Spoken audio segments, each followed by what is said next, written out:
Et salut tout le monde. Je viens de récupérer mon téléphone, du coup je vais brancher mon téléphone pour que je puisse voir votre chat. Oh, j'ai King qui est allumé. Bienvenue dans ce chronique hebdo du mois d'avril, que j'ai pu récupérer plein de trucs, que je reprends un petit peu quand même le quotidien, et ça c'est cool. Je suis complètement perdue dans mon téléphone, alors je mets juste, voilà, pour avoir le chat avec moi, c'est quand même plus facile. J'ai foutu des mangas partout en plus. Salut Blaise Bladio. Oui, je suis pas du tout prête. En fait, j'étais en train de... Je voulais absolument lire un dernier truc avant d'ouvrir. Donc du coup, je me suis retrouvée... C'est une journée sans aujourd'hui, je vous le dis tout de suite, et pas juste à cause des résultats présidentiels, mais c'est une journée où il n'y avait pas beaucoup d'énergie. Donc je vais essayer de faire ce stream avec l'énergie du désespoir. Voilà. Voilà. J'espère que vous êtes tous ravis du résultat de ce premier tour de ce présidentiel. Moi, j'en suis. Pilule a du mal à passer. On a des nouveautés aujourd'hui à discuter. J'ai changé. Alors, je vous ai fait un petit Twitter. Je vous ai fait un petit tweet qui disait, je crois que je l'ai fait jeudi ou vendredi. J'ai essayé de le faire le plus souvent possible pour dire en fait, tiens, voilà les titres, qu'est-ce qui vous intéresse le plus. Alors, ce qui a été plébiscité, hein, on va dire que tous les likes et tous les retweets et tous les hey, stop là, tu peux le faire. C'était pour un King of Kings, voilà, que je chroniquerai en 4e position, que j'ai acheté du coup, qui est sorti chez Kiun. Suite au grand succès de l'animé hein, qui a fait. Et alors, j'en avais sorti pas mal, et il y en a un que je n'ai pas dit, c'était Adabana, parce que je ne l'avais pas vu sur le listing, parce qu'il est sorti la semaine dernière, et la semaine dernière, je ne l'avais pas vu non plus. Donc du coup, il était chez mon libraire, et je me suis dit, ah mais hey, Adabana, ça a l'air exactement tout ce que j'aime, donc du coup, je l'ai glissé dans le panier. Panier qui m'a coûté assez cher quand même, parce que il y avait que des grands tomes quasiment, que des gros machins. Je me suis dit, voilà, c'était un spécial, ça coûte cher. J'ai mon clavier qui fait des bip bip, je n'aime pas du tout ça. En ce moment, mon IT me lâche complètement. Salut Lionel. J'ai 2 Lionel en fait, mais ils ont pas tous le même pseudo. Salut Vanille. Pourquoi je me tourne? Je ne sais plus. Je voulais prendre quoi? Oui. J'ai reçu. Il est là en bas, c'est pour ça. J'ai reçu de la part de Glénat un service presse. Oui, un deuxième. Alors, je les ai contactés juste pour Sakamoto. Vous savez que d'habitude, les services presse, c'est rare que je les garde parce que je peux pas tout garder. Et puis, je sais que la plupart d'entre vous, vous aimez bien les services presse auxquels vous n'avez pas accès généralement.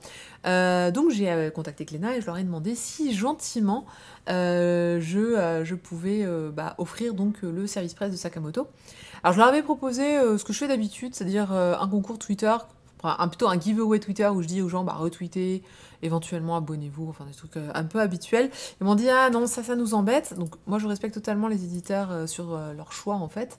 Je leur ai renvoyé une réponse où je leur ai dit est-ce que vous avez un modèle de giveaway que vous acceptez par exemple, est-ce que je peux le donner pendant un stream sans aucune contrepartie de votre part, par exemple sans être abonné ou ce genre de choses.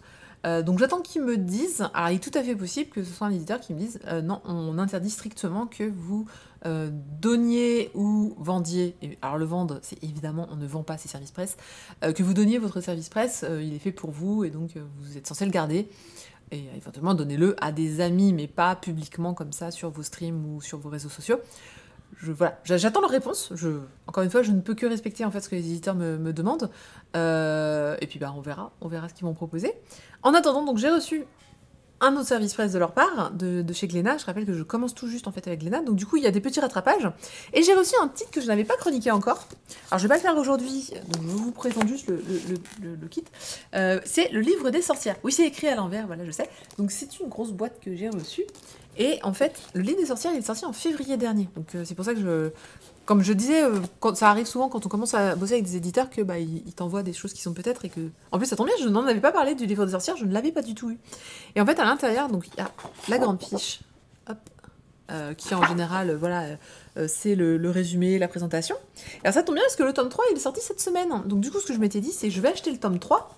Et puis comme ça, je vous fais la semaine prochaine, on se fait un récapapette des 3 tomes. Donc parce que dans ce coffret, il y a les 2 premiers tomes du livre des sorcières qui m'a l'air très très beau, que j'avais pas eu l'occasion de prendre. Vous savez, j'ai repris après mon opération un petit peu comme ça et j'ai pas eu le temps de trop reprendre les plannings et m'organiser. Mais ça a l'air très chouette. Alors, ça a l'air tout à fait ce que j'aime. Ça a l'air très. Je sais pas si certains d'entre vous l'ont acheté déjà. Mais il a l'air pas mal du tout. Et à l'intérieur, on a juste une petite enveloppe cachetée que je n'ai pas ouverte. Je vous attendais pour l'ouvrir. Donc, hop, oh bah ça. Ah, c'est des... voilà, des jolies illustrations. Que voici. J'ai du son. C'est pas de chez moi. Non. Et Chocho qui nous met de la musique. En dedans, on a trois petites illustrations qui sont super sympas. Hop. Et qui représentent donc du coup, hop, le livre des sorcières. Donc voilà, merci beaucoup Gléna pour ce petit envoi qui, ma foi, bah, voilà, sur un titre que j'avais pas eu le temps de chroniquer ou pas la place ou pas vu pendant mon absence. Et donc ça, c'est super chouette. Donc comme je disais, tome 3 vient de sortir, donc je vais essayer de me le procurer. Et puis la semaine prochaine, on en parle. Ça me fera un titre à chroniquer pour la semaine prochaine de sûr. Avec, voilà, encore une fois, une jolie petite boîte de carton pour présenter ces 2 premiers tomes. Hop là. Alors, j'ai aussi reçu un truc de chez Panini, mais je me demande si c'est pas une erreur, parce que j'ai reçu un comics de chez Panini. Mais bon, après, c'est un comics d'Ultraman qui, je pense, vient de sortir. Alors, je rigolais parce que c'est un tout petit... Bah, si vous connaissez des comics, ils sont petits. Et je l'ai reçu dans une boîte immense. Je me suis dit, il y a quelque chose dedans. Je l'ai fouillé 5 fois la boîte pour être sûr qu'il n'y avait rien dedans. Il n'y a absolument rien. Putain. C'est curieux. Parfois, on reçoit des services presse, c'est un petit peu folklore, comme j'aime dire. Et alors, il y a un service presse qui se fait beaucoup désirer et que je n'ai toujours pas. Alors, pareil, je les ai contactés. C'est celui de Pika pour Couple of Cuckoo que je n'ai pas eu. Donc, je ne l'ai pas encore chroniqué parce que je ne l'ai pas. Et je vais finir par l'acheter, en fait. Je pense que la semaine prochaine, je vais les acheter pour pouvoir vous en parler parce que ça commence à faire presque un mois qu'il est sorti et que je ne l'ai toujours pas et que j'attendais parce que normalement, je devais le recevoir. Et bah, je me suis dit, bon, c'est pas grave, je vais le prendre, et puis comme ça... Parce que celui-là, j'avais très envie de vous en parler, il avait l'air très très très chouette. Et tout le monde en parle, et donc du coup, il me donne encore plus envie de l'acheter. Et donc je me dis, bon, bah c'est pas grave, je vais le prendre de mon côté. Ça arrive parfois, j'en parle souvent que... avec les services presse et les trucs qu'on reçoit, on est toujours en retard avec les éditeurs. Donc il y a des éditeurs avec qui j'ai arrêté de travailler à cause de ça, parce que c'était beaucoup trop en retard. Et moi j'aime bien être dans l'actualité, j'aime bien parler des titres qui sont sortis cette semaine. Et donc du coup quand c'est trop en retard, voilà, par exemple, Delcourt Tonkam, ils avaient tendance à l'envoyer très très très tard.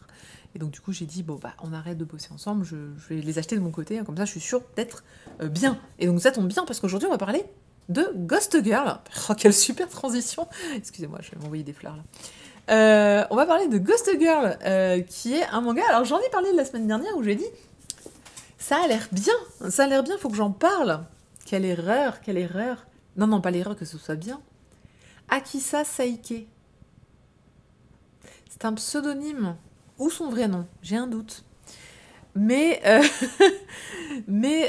c'est un auteur que vous connaissez très très bien puisqu'il a sorti une autre série chez Tonkam, Delcourt Tonkam, qui est très connue, sous un autre nom qui est Akihisa Ikeda. Voilà, ce n'est pas du tout, voilà, Saike Ikesa, Akihisa Ikeda. Je ne sais pas pourquoi il a pris un pseudonyme, je ne sais pas, mais c'est l'auteur de Rosario plus Vampire, voilà, qui est quand même une série super connue en France, qui est une super série, un petit chouïa ecchi, que j'ai pas été très très fan. Bon, après c'est une sorte de harem manga pour moi, voilà, que j'ai pas trouvé oufissime. Et donc je me suis dit, mince. Alors c'est pas une mauvaise série, c'est juste que je suis pas la cible. Mince, Ghost Girl, vous allez voir, ça va être un truc où je vais trouver ça super bof, je vais être hyper ennuyée et tout, parce que je suis pas fan de ce qu'il fait en général. Hein. Moi, les harem manga... Hey, salut Kochanakan, enchantée. Avec la petite tortue, j'aime bien. Donc du coup, non, tout va bien, je vous rassure tout de suite, si vous aussi, vous avez peur que ce soit un peu comme Rosario plus Vampire, pas du tout. Alors déjà, le style graphique est un petit peu différent. Alors, il a eu le temps de s'améliorer, hein, le pauvre monsieur. Rosario plus Vampire, ça datait de quand déjà? C'était quoi? Je sais plus quelle année est sorti ce truc-là. 2004, oui, donc depuis 2004, il a eu le temps de faire d'autres trucs et de s'améliorer. Et donc, c'est vrai que la couve, déjà rien que la couve de Ghost Girl, je l'ai trouvée sublime. Alors, il y a une deuxième raison à laquelle je l'ai trouvée sublime, c'est qu'elle ressemble énormément à un manga que j'aime beaucoup et dont je parle énormément aussi. Alors, faut juste que, évidemment, j'ai QQ Sweeper en tête. Ce n'est pas QQ Sweeper, c'est Queen's Quality qui est la suite. Donc, Queen's Quality, ça ressemble énormément. si je les mets des deux à côté, je vous assure que même les couves, le style de couve, c'est la même chose. Eh, salut Orange Mécanique! Mais tu vois, écoute, je viens de commencer. Tout va bien, tout va bien. On est ok.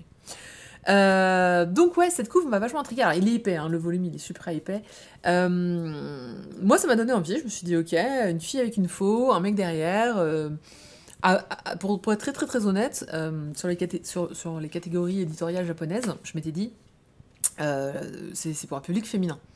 Parce que vous savez qu'au Japon, hein, c'est public féminin, public masculin, c'est pas le cas en France, mais au Japon, oui. Et c'est vrai, on en parlait tout à l'heure sur le Twitter avec Caroline Segara et Tanja. C'est important, en fait, de se dire... Enfin, c'est important pour nous, en termes de critique, de se dire dans quelle intention le manga a été dessiné. C'est vrai que là, vous me demandiez quelle intention juste à la couve, je vous aurais dit, ça a l'air d'être pour le public féminin. Quand bien même que la fille soit habillée plus légèrement, hein, mais et en fait pas du tout. Alors il est assez neutre en fait ce manga pour être très honnête, et pourtant c'est du Shueisha. Non mais le Shueisha ils font aussi des shoujo. Oui, enfin je me suis comprise quand j'ai dit ça. Il n'y a pas marqué dans quel bouquin, dans quel magazine il est sorti, mais ce qui est impressionnant c'est que ouais c'est un titre, vous allez voir ouais, fantasy on peut dire, ouais non. Ouais, fantasy. Un peu SF peut-être. Bon, ouais, fantasy. Et c'est vrai que qu'on soit un homme ou une femme, français du coup, on peut tout à... Enfin, je veux dire, je lui ai pas trouvé une once de plus un shonen qu'un shoujo. Enfin, il est vraiment au milieu. Et ça, je trouve ça très cool. Ça, déjà, c'est un... Après, quelqu'un qui a fait Rosario plus Vampire, excusez-moi, mais je m'y attendais pas vraiment. Donc je me suis dit, mais super, excellent, il nous propose quelque chose de nouveau. Et donc l'histoire, en fait, c'est une jeune fille qui est décidée pour devenir... Mais regardez-moi ce genre d'illustration, excusez-moi. Mais voilà, je suis chocassionnée. C'est vraiment le type d'illustration qu'on pourrait trouver dans des shonen, des shoujo, alors pas des seinen, mais ouais, donc impressionnée par ce choix déjà de l'auteur de faire quelque chose de ce style-là. Et donc on est sur une jeune fille qui veut devenir actrice. Hop, là voilà, c'est elle. Elle est marrante parce que donc elle s'appelle Chloé Love et elle a 28 ans. Et oui, effectivement, tout le monde la voit là. Tout le monde la prend pour une... Hey, salut Ricky! Tout le monde la prend pour une jeunette. Tout le monde se dit, non, mais voilà, elle a même pas 20 ans celle-là, on va lui donner un petit rôle, machin. Et en fait, non, elle a bientôt 30 ans et elle n'a jamais réussi à percer dans le cinéma. Alors, elle a eu des petits rôles où elle jouait, elle disait des cadavres. Et donc, notamment, un de ses rôles, c'est Ghost Girl. Et Ghost Girl, c'est une fille en maillot de bain qui se battait avec des faux tout en étant couverte de sang. C'est un peu trop osé, alors ça n'a pas trop marché. Voilà. Donc elle a fait des... Voilà, on va le dire, elle a fait des séries Z, elle a fait des séries pas terribles. Coucou Pénard, ça me fait plaisir de vous voir. Pardon. Merci pour les bits, Pénard. J'aurais dû accepter le verre d'eau. Et en fait, elle a rendez-vous avec un producteur qui lui dit bon bah on va voir quel rôle on va pouvoir te donner. Il dit ah mais super, c'est un joyau brut, on peut faire plein de choses avec elle, elle a 28 ans, ça passe, etc. Elle est mignonne, ça, aucun problème. Et en fait, on se rend compte que le producteur, en fait, il est possédé puisque la porte des enfers se serait ouverte et il y a plein de on va peut-être pas dire démons, ils appellent ça comment? De mauvais esprits, d'esprits tout court. C'est ça, les esprits malfaisants qui se sont échappés des enfers. Et en fait, les esprits malfaisants, ils vont posséder des gens, donc ils vont posséder le producteur. Après, c'est que quand ils possèdent des gens un peu lambda, ça fait comme si les gens, ils devenaient des zombies. Ils sont là, on veut détruire, moi je fais des trucs. Et elle, en fait, c'est une médium. Elle a un grand pouvoir de liaison avec les esprits. Et donc, l'esprit qui est à l'intérieur du producteur, il a senti, il a dit, ah, c'est mon repas de midi, c'est trop bien. Et quand ces esprits-là possèdent un corps comme celui de Chloé, et ben tout de suite, en fait, ils ont une super force, ils peuvent utiliser leurs skills, ouais, ça s'appelle des skills, donc des pouvoirs cachés qu'ils peuvent avoir chacun d'entre eux. Donc la jeune fille se fait agresser par ses esprits malfaisants, elle s'échappe tant bien que mal, et là elle fait la rencontre du jeune homme que vous voyez derrière. C'est un esprit, mais c'est pas tout à fait le même type d'esprit, c'est un esprit frappeur, non je déconne, c'est un esprit en fait protecteur qui a un grand pouvoir, un grand skill du coup, vous avez tout compris, et qui va pouvoir en fait la défendre, et en fait lui il est fan de l'actrice, il connaît très bien Chloé Love, il est fan d'elle, oui même dans l'au-delà, et donc non seulement il est là pour la protéger, mais en fait il est trop content de pouvoir la protéger, parce que voilà, c'est un gros fan. Alors petite précision, elle sait se battre. Elles se battent parce qu'en fait, c'était une fille de la rue, dans le sens où elle a été avant petite, elle vivait dans la rue toute seule, elle a dû apprendre à se défendre, elle a dû apprendre à survivre. Et donc, voilà, elle est marrante, mais elle sait se battre. Alors, les esprits ils ressemblent à ça. Alors, les esprits, ils sont tout droit sortis de Ghostbusters, hein, quand ils sortent, je vous le dis tout de suite, hein, voilà, t'as envie de prendre l'aspirateur et de les avoir. Et ce qui va se passer, c'est que elle va donc accepter que le monsieur qui balance des punchlines toutes pourries. Il a une façon de draguer. Alors ça, c'est ironique, hein, cette page-là. Qui a vraiment en mode... il dit quoi? Il dit « Les petites filles existent pour être chéries. J'ai 28 ans, mec. D'où tu m'appelles petite fille ?» Et fait, c'est impossible. Comment une femme de cet âge peut avoir l'air si adorable? Voilà. Je me rappelle plus son nom, donc j'aurais bien aimé qu'il dise son nom, parce que je vais pas... hein, voilà. Voilà, il s'appelle Kai Yod. Mais c'est très très très bizarre son nom.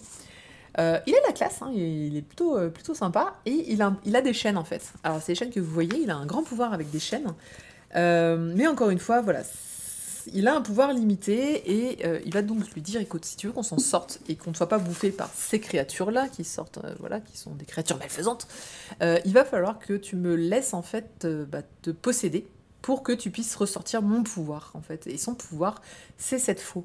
Alors c'est à mourir de rire, parce que... c'est lui la faux, en fait. C'est génial, c'est représenté. C'est génial. C'est juste, je suis très très fan du concept. En gros, elle prend cette tenue-là, quand elle se fait posséder par lui, donc elle l'absorbe, en fait, on va dire ça comme ça. Elle se transforme façon Sailor Moon. Ah non, mais les cases, c'est Sailor Moon, et c'est déjà rien que ça, c'est génial. Et lui, c'est la faux. Mais genre, une fois qu'il a des yeux, une bouche et qu'il parle, en fait, comme une marionnette. Et donc, elle va pouvoir s'en servir, avoir un grand pouvoir et bazarder les mauvais esprits. Alors, je vous montre... déjà, c'est très beau. Hein, on va pas se mentir, hein, c'est quand même bien dessiné.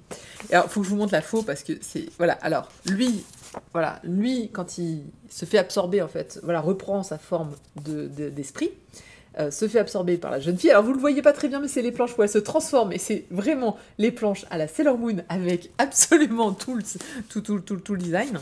Et donc là voilà, se transformer en Ghost Girl. Oui, bah ça ressemble beaucoup à ce qu'elle était avant, c'est-à-dire comme elle disait dans sa série, en maillot de bain, etc. Bon, ça c'est pas très grave, moi je veux juste vous montrer la faux qui parle. Voilà. Est-ce que c'est pas cartoonesque, super fun? C'est quand même, je suis désolée, c'est le meilleur perso. Voilà. Achetez-le juste pour lui. C'est le meilleur perso. En plus, il est drôle, il est fun. Enfin, bon, il s'est dragué comme un beauf. C'est génial. Et, et donc, il est là, il fait « Mon âme se trouve dans ton corps. Imagine que je suis cette faux. » C'est juste... C'est drôle, c'est léger.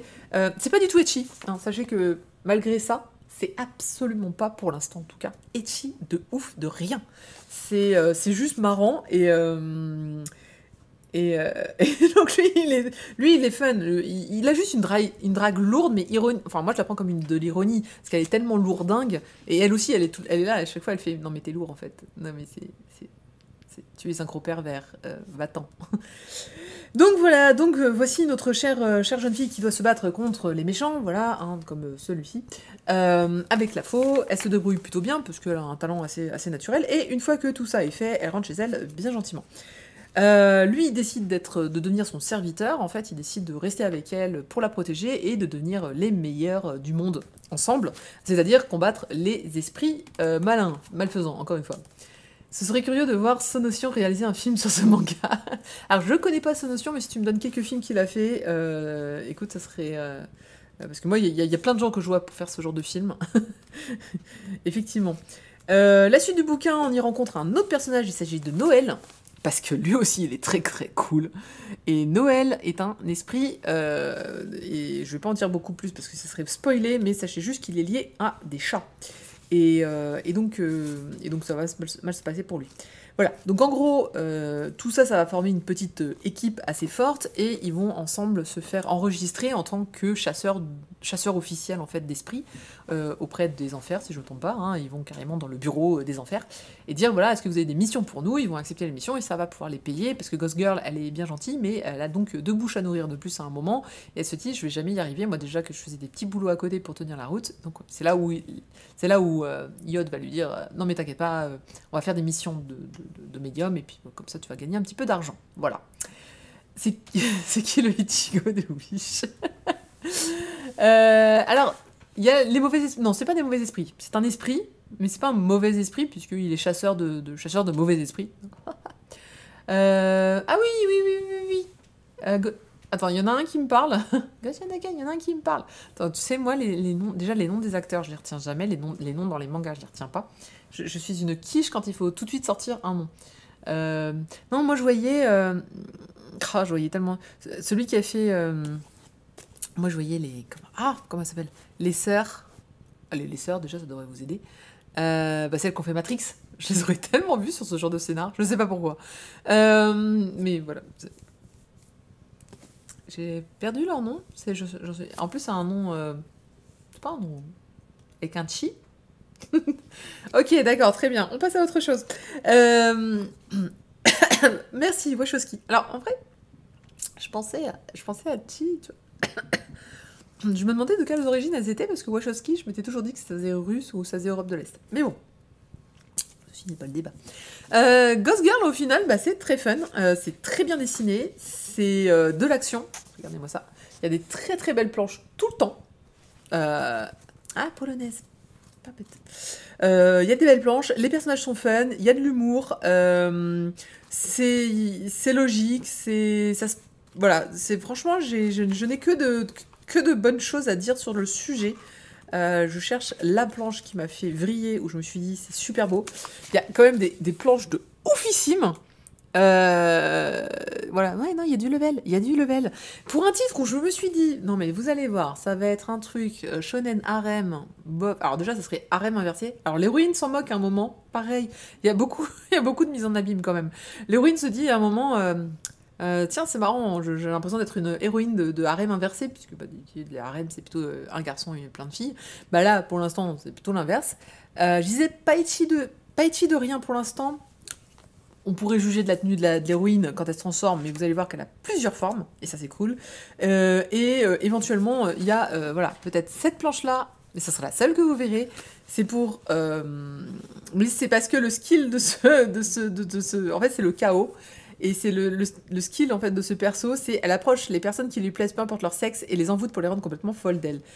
Voilà. Et elle fait « Oh, tu exagères, je les rends juste un chouïa amoureux de moi. D'ailleurs, mon nouveau fétiche, c'est de m'habiller en infirmière et de jouer au docteur. » Et donc l'autre lui fait « Ne m'approche pas, maudite succube. » Donc voilà, encore une fois, c'est très beau. L'héroïne, elle est pas cruche, pas conne. Elle sait se défendre, elle sait se battre. Elle a pas la langue dans sa poche, elle sait se démerder. Elle s'est débrouillée toute sa vie toute seule. Mais que demande le peuple? Hello Vilkira. Voilà, donc c'est vraiment cool. Je suis hyper impressionnée par ce titre que je pensais vraiment pas à ce point très bon. Et il est très bon. Encore une fois, j'insiste beaucoup parce que le premier tome, il est supra épais et ne vaut que 7,99€ alors qu'il a des planches couleurs. D'ailleurs, on voit c'est quand les esprits malfaisants se barrent des enfers. Même les planches couleurs sont franchement belles. Voilà, hein, je tiens à le dire. D'ailleurs, on le voit, hein, c'est Yod qui a sur son portable qui dit « Alerte, alerte, l'état d'urgence maximale a été décrété. Les épidémies se sont évadées, revenez. » Ah, et il y a cette planche-là, voilà. Je suis très très fan. Donc là, on y voit bien hein, voilà, son pouvoir de chaîne, le fait qu'ils sont liés, parce que désormais, voilà, et la tenue... Alors, on devrait pas voir ça, parce que normalement, il est à l'intérieur de son corps quand elle a cette tenue, et la faux. Je tiens à le préciser. Je mets combien de Bleach sur 20? Écoute, pour moi, c'est un Bleach 19 sur 20. Il est moins shonen que Bleach. C'est ce que je disais, il est vraiment... On sent pas la patte... je sens pas, en fait, le matraquage commercial japonais qui est de dire ça c'est pour les filles, ça c'est pour les garçons.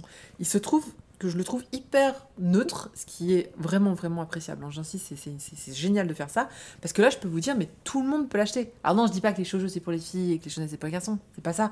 C'est juste que c'est vrai que quand tu conseilles quelque chose, les garçons ont du mal, parce que les filles, non, n'ont pas ce problème-là, mais souvent, je trouve que les garçons ont du mal à aller vers autre chose que du pur shonen. Et là, pour une fois, on a un truc qui est dans un petit entre-deux, j'ai envie de... Allez-y, foncez, on va pouvoir le proposer à tout le monde sans qu'on se fasse répliquer. Non, je ferai pas pour les filles. Donc, franchement... et tous les personnages sont supra... Enfin, il y en a pour tous les goûts. Mais encore une fois, je peux pas vous montrer les plus belles planches parce qu'il y a un peu de spoil dedans, donc du coup, voilà. Et encore, j'y suis allée fort. Même le monde des esprits, je le trouve marrant parce qu'on est très Halloween. Voilà. Ça, c'est dans le monde des esprits quand il faut s'enregistrer et dire coucou. Et puis il y a plein de rebondissements, donc voilà. Je vous l'ai vendu, c'est bon, vous allez le prendre? Non, parce que j'aimerais bien avoir d'autres avis du coup. Contrairement à Bleach, bon, comme je disais, moins shonen, c'est-à-dire peut-être la tranche d'âge, je la trouve un peu plus haute que Bleach. Parce que Bleach, tu peux le commencer super jeune, je pense que Bleach, tu peux y aller... Bleach, je le conseillerais super tôt en fait, hein, 12-13 ans, pour moi, selon moi, ça passe large. Celui-là, peut-être un tout petit peu plus, peut-être un plus à 15 ans. Pourquoi? Parce que bah, c'est le style. Bah, je le dis souvent, l'âge des personnages fait souvent lien avec le lectorat. Là, on est sur des personnages qui ont plutôt la vingtaine, hein, qui bossent. Donc on est loin voilà, on est loin du sempiternel, le lycée, on est loin de... Même ça, il fait original. Enfin, en tout cas, il fait loin des sentiers battus. Donc c'est très difficile de le comparer à Bleach. Mais oui, on y retrouve. Alors moi, je le comparais beaucoup plus à Queen's Quality. Si vous avez aimé Ghost Girl, foncez sur Queen's Quality, vous allez adorer. C'est exactement la même chose, à peu de choses, à 2-3 détails près. Donc ouais, non. Et moi, mon perso préféré, c'est Noël, hein, je vous le dis tout de suite. Je peux pas trop vous le montrer parce que bah, malheureusement, j'en montrerai trop, mais Noël, il est trop cool. Noël, c'est mon perso préféré. Il est trop génial. Il est peut-être pas la meilleure des planches que j'ai pu vous montrer de Noël. Mais j'en ai montré plein d'autres où il était extrêmement beau gosse. Oui, parce que les beaux gosses font ventre, sachons-le. Le gothique fait ventre, c'est bien aussi. Donc, Akisa Saike, tu as désormais un autre nom. J'ignore pourquoi. Est-ce que tu as honte de ton passé? Est-ce que tu as honte de ton passé de Rosario plus vampire? Faut être honnête. Tu peux. T'en faudra pas. Bon, 4 tomes série en cours, ça vient de sortir chez nous. Le prochain tome, c'est le 29 juillet. Il va falloir attendre longtemps. Mais pour moi, c'est un très immense oui. J'ai fait 20 minutes dessus. Si ça, c'est pas un oui, je sais pas ce que c'est. Voilà. Merci Delcourt ton câble, du coup, d'avoir sorti cette petite pépite qui rentre dans aucune case pour le plus grand plaisir des fans comme moi. On va partir chez H2T qui m'a vendu un super truc. Merci H2T de m'avoir envoyé en service presse ce manga Enfant des Abysses, le sanctuaire des dieux. Il y a peu d'informations puisque, comme souvent, toujours peut-être, dans H2T, c'est un titre d'un auteur français qui a pour peut-être pseudo Erutot, je sais pas comment on le prononce. Je dirais Erutos, personnellement. H2T. Oui, H2T. Vous connaissez pas les éditions H2T? Orange Mécanique, tu ne connais pas. Oui, il s'appelle Noël le précédent. Non. Attends, ils ont fait des super trucs. Ils sont où les miens? Attends, je ne te permettrai pas de dire qu'H2T font pas des bons trucs. Enfin, ils sont cachés derrière. Outre-tombe, je crois. Excellentissime. Il y en a plein d'autres. Tout ce que j'ai cru. C'était vachement bien. C'est pas grave. Donc H2T, oui, fait donc du manga d'auteur français. En général, c'est français. Donc c'est... on prend des gens qui savent dessiner, on leur dit, on va vous publier. Rien que ça, déjà, respect. Point. Alors, comme souvent, la couverture pêche un tout petit peu. C'est-à-dire que, clairement, Erutos est excellentissime en dessin. Mais alors, excellentissime. Mais pas la couve. La couve est un peu en dessous du dessin à l'intérieur. Donc déjà, c'est vachement mieux. Salut Amel. Je suis désolée, mais on est sur des planches sublimes, magnifiques, incroyables. Excusez du peu. Son seul défaut éventuel sur le dessin, c'est que pour moi, on est plus sur de la... En termes de... C'est pas le dessin. Enfin, je vais le dire autrement. C'est pas le dessin, le problème. C'est pas un problème, d'ailleurs. C'est juste bien qu'on comprenne. Le dessin, il est comme tous les dessins de H2T, c'est-à-dire qu'on est sur quelqu'un qui a une culture BD et qui va s'orienter sur du manga, ou inversement d'ailleurs au passage, mais donc du coup qui fait du manga avec une grosse inspiration BD dans son style graphique. Donc ça ressemble à du manga, il y a plein de codes du manga dedans. Graphiquement, on est sur un hybride, ce qui est très bien. Ne crachez pas sur les hybrides, encore une fois, c'est vraiment bien les hybrides. Oui, c'est un Alsacien, j'ai lu ça dans la fiche que j'ai eue avec. Là où ça fait très BD plus que manga, encore une fois, c'est parce que C'est dans la construction narrative, c'est dans l'univers, c'est dans le découpage des planches. Mais je lui fais un très beau compliment, selon moi. Ça ressemble beaucoup à du Loisel. Voilà. J'ai l'impression de lire la quête de l'oiseau du temps, mais sans les couleurs, en noir et blanc du coup. Donc, moi, je trouve que c'est incroyable, magnifique. Il a fait un univers, je vais vous raconter ça, c'est oufissime. Mais c'est vrai que dans la narration, après l'avoir lu, j'avais l'impression de lire une BD. Le côté dense, c'est hyper dense en termes de beaucoup de choses, surtout en termes... Et puis oui, je connais très très peu de mangas qui ont cette qualité, cette qualité d'univers en fait, parce que en plus c'est un univers qu'on voit beaucoup plus dans la BD que dans du manga, parce que c'est des cultures plus occidentales que japonaises. Typiquement, vous allez voir, on va parler de déité en fait. Alors là, je peux vous sortir. Mais j'ai plein de BD. En fait, quand je le lis, je peux vous sortir plein de références de BD et très très peu de mangas. C'est pour moi la preuve qu'on est plus dans un style d'univers occidental que. Mais ce n'est pas grave. C'est juste, voilà, pour vous dire que on est sur un pur hybride et ça fait plaisir aussi. Moi, j'adore. Le mélange des genres, c'est génial. Hein, Merci, Brigade d'Outre-Tombe. Oui, et il était bien. Est-ce que est-ce que les auteurs ont des directives de l'éditeur pour faire les couvertures? Je ne sais pas. Je ne pense pas. C'est juste que je pense que c'est très difficile de faire une bonne couverture. Je pense que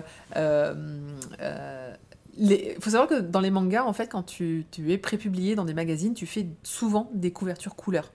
Donc je pense que déjà, on fait beaucoup plus de couleurs au Japon qu'on peut en faire en France, sauf si tu fais de la BD full couleur, auquel cas tu as l'habitude de faire de la couleur. Là, on parle d'un titre qui est complètement en noir et blanc, et donc si la seule chose qu'il a travaillé, et encore c'est une bonne couleur, hein, mais c'est juste que c'est meilleur à l'intérieur, c'est tout. Et donc du coup, t'as peut-être moins l'habitude de traiter la couleur. Mais honnêtement, hein, moi quand je vois ça, c'est excellent. Je sais pas si vous vous rendez compte du talent des squelettes. Les squelettes sont juste parfaits. La couleur, tout est impeccable. Je trouve que la jeune fille jure un petit peu dans le thème, mais c'est juste que c'est meilleur à l'intérieur.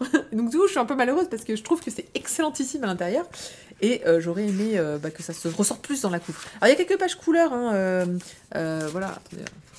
Non mais regardez le talent, excusez-moi, de la personne qui a dessiné ça. En termes d'ambiance, puis vous allez voir, comme on est dans un monde de déité, dans un monde donc là vraiment complètement fantasy, tout a été créé, donc ça veut dire l'architecture a été inventée, les mondes ont été inventés, l'écriture a été inventée, l'héroïne a été inventée. Enfin franchement, on est vraiment... j'ai l'impression de lire... alors, je vais citer des BD. Aria, voilà, typiquement pour moi, on est dans la BD Aria. Ça correspondrait énormément à ce manga. Voilà, j'ai cité La quête de l'oiseau du temps. Tous ces titres, en fait, qui sont de la fantasy et dans lesquels on se retrouve dans des mondes complètement différents des nôtres, avec des cultures qui ont été créées spécialement pour les histoires, etc. Donc on est dans quel monde? Dans celui-là, on est dans le monde de Enda. Voilà.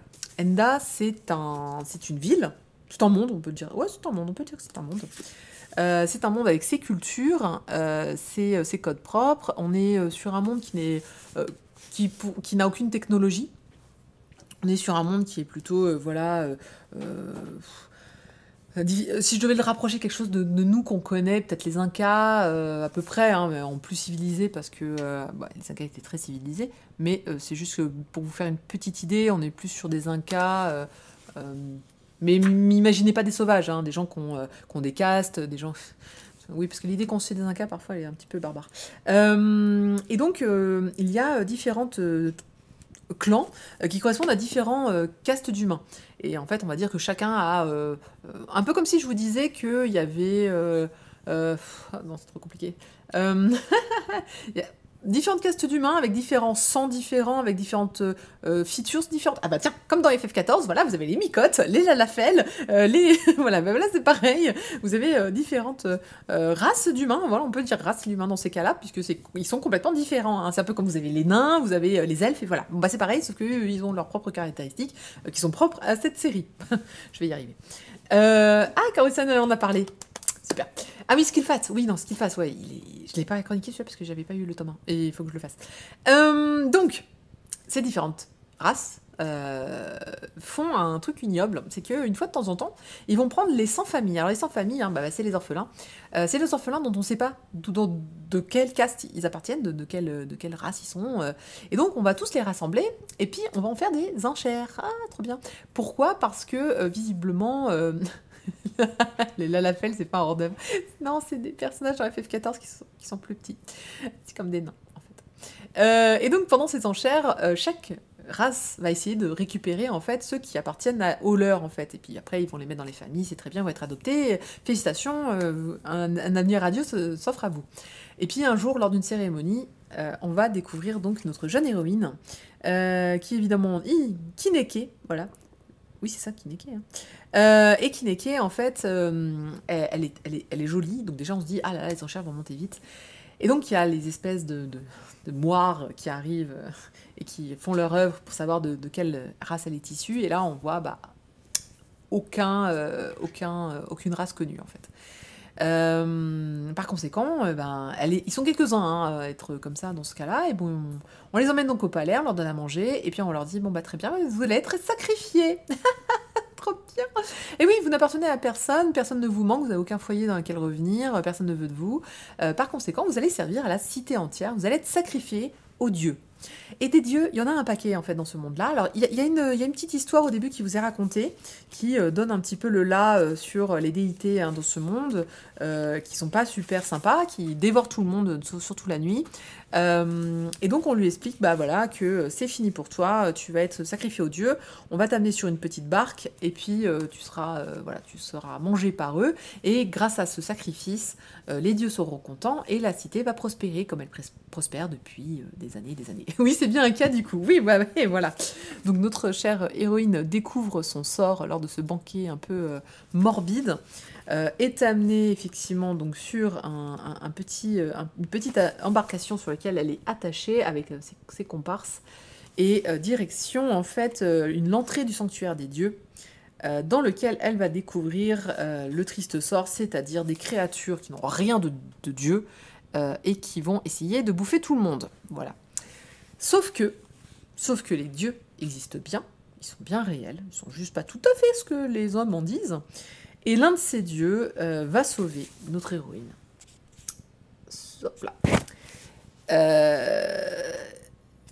Pourquoi, comment, dans quel but, qu'est-ce qui va se passer par la suite? Je vous laisserai le découvrir. Sachez juste qu'ensuite on part sur des années plus tard. Il y a toute une affaire qui apparaît. J'essaie de retrouver la tête du dieu. Est-ce qu'on aurait pu le retrouver? Ouais. Voilà.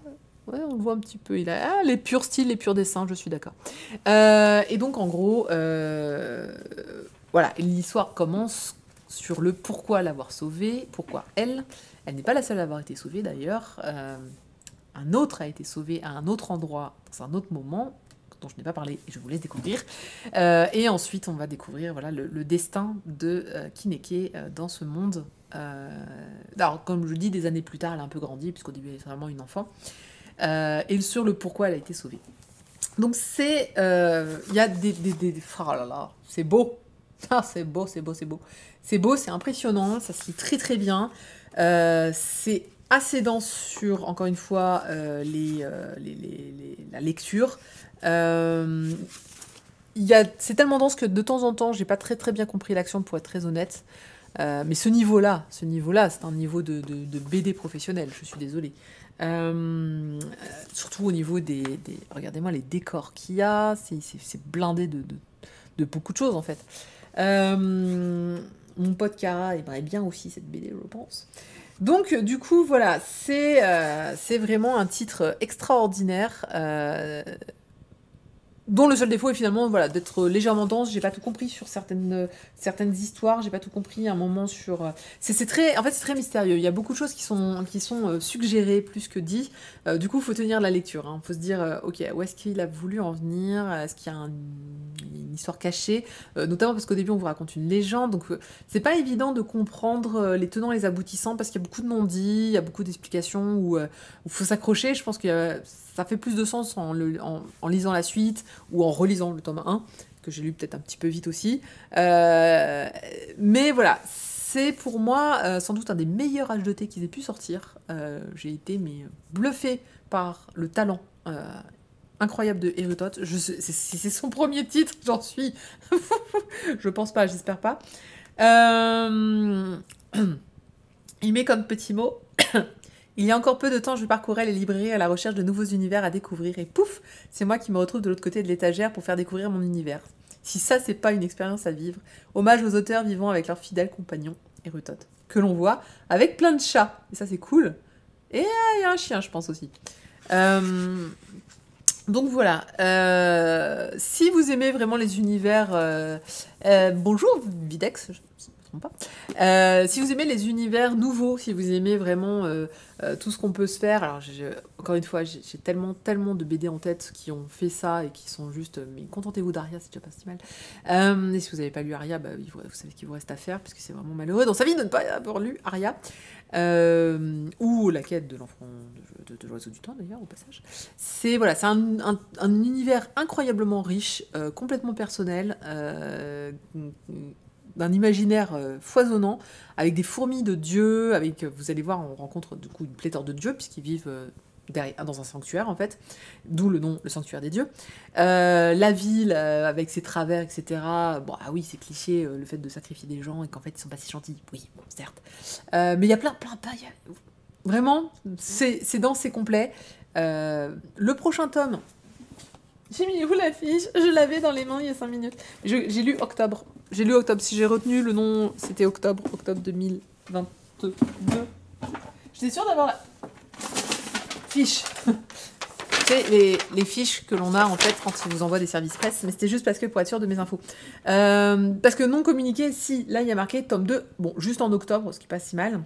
Et vous avez une prépublication numérique au chapitre à partir du 12 janvier 2022, donc ça veut dire que ça ira certainement un peu plus vite de ce côté-là. Et pour Kylian et pour Erutos, pourquoi j'ai dit Kylian? Alors, auteur français de 24 ans. Putain, 24 ans, tu dessines comme ça? Allô? Allô? Ah, ça fait mal. Ça fait mal. Non, mais le talent, hein, c'est... Enfin, quand je dis talent, soyons clairs. Le talent par le travail, hein. Ce n'est pas inné de faire ça. Ça, c'est des heures et des centaines d'heures de dessin. C'est juste que ce qui est inné chez moi, quand je dis talent, c'est la créativité pour arriver à faire ce genre d'histoire. Qui, pour moi, est quelque chose que tu peux travailler, mais qui est quand même difficile d'avoir à 24 ans sans avoir... Non, mais le dessin, c'est vraiment du boulot de ouf. Habite dans l'Est de la France, on l'a vu tout à l'heure. Dès les premières années de scolarité, il se passionne pour le dessin, mais ne découvre les mangas qu'au collège en lisant One Piece. On peut compter Claymore, Radiant et Seven Deadly Sins dans ses mangas préférés. C'est fou parce que ça se voit pas du tout. Ah non, mais je les connais, hein, Radiant, Claymore, etc. Je ne retrouve pas l'inspiration. Non, mais c'est bien... Oh, c'est pas pour critiquer. C'est juste que c'est vrai que souvent, quand il y a des gens qui sont passionnés par certains titres, je pense à une copine à qui j'ai fait une interview il n'y a pas longtemps, qui vient de sortir son manga d'ailleurs. Quand ça se sent, ses passions et ses mangas préférés, tu sens l'inspiration. Il y avait Seven Deadly Sins aussi d'ailleurs. Mais là, pas du tout. En entamant ses études d'art alors je sais pas comment on le prononce celui-là non plus, l'EDEC à Lyon, il développe son univers propre de fantasy en s'inspirant de visuels de Kylian Eng, je l'avais bien lu quelque part, le Kylian, et Moebius. Oui, Moebius, j'aurais plus Moebius. Affinant son style graphique, il crée des personnages intrigants et des mondes dépaysants emplis de mystères à résoudre. Voilà, c'est parfait. C'est parfait. Bravo à lui. Impressionnant. L'enfant des abysses. Voilà, chez HDT, 8,20 €, qui vient de sortir. Il faudra attendre un petit peu pour avoir la suite. En même temps, lui aussi, il était très épais. Alors, c'était pas mal. Il y a une base, il y a beaucoup de crayons au départ. Ensuite, on travaille son art. Et effectivement, c'est vrai. Oui, Fédois. Oui, je pense à Fédois. Aria, l'édition est magnifique. Alors, je pense... Oui, pardon, c'est vrai. Pardon, excusez-moi. J'ai dit Aria. Je pensais pas au manga. Même si l'édition est magnifique, il faut lire aussi cette Aria-là. Il y a l'Aria, la BD française, qui date des années, maintenant, 80, début 80, et qui est toujours en cours. Hein. N'hésitez pas à terminer vos BD, s'il vous plaît, les auteurs français. Merci. Bisous. Parce que ça fait un bail, hein. Moi, ça fait 40 ans que je lis Aria, donc j'aimerais bien que ça accélère pour finir, quoi. On va passer à un autre manga, il s'agit de Cruella chez Nobinobi. Alors pour être très c'est Cruella, période noire, blanche et rouge, qui fait suite à l'autre titre qui était sorti également chez Nobinobi, de Hachi Ishii. Oui, j'étais étonnée de Ishier, parce que... Oui, j'ai mis un R en trop, en fait. Hein, oui, c'est Ishier et, sans R. Excusez-moi, bougez pas, je corrige cette petite erreur. 8,50 € pour un manga qui est moitié grand format. Non, sur grand format, ça? Oh, sur grand format, quand même. Alors, attendez, je corrige.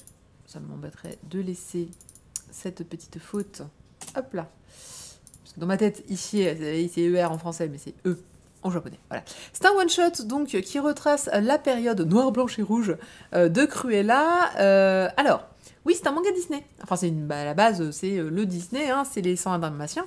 Vous connaissez probablement les 101 Dalmatiens, hein, ce qui est l'histoire d'un couple qui a 101 Dalmatiens, des petits chiots qui se font enlever, ou qui se font en tout cas embêter par Cruella, qui est une affreuse mégère à ce moment-là, qui rêve de se faire un superbe manteau de fourrure en peau de Dalmatien. Alors, on découvre en fait, on va découvrir dans ce manga pas mal de choses dans l'enfance et l'adolescence en fait finalement de Cruella. Alors, qui se prénomme pas Cruella, qui se prénomme Estella. Estella. Estella, voilà, c'est ça. Qui a un joli prénom, hein, d'ailleurs, j'ai trouvé... Le scénario est vraiment, vraiment original.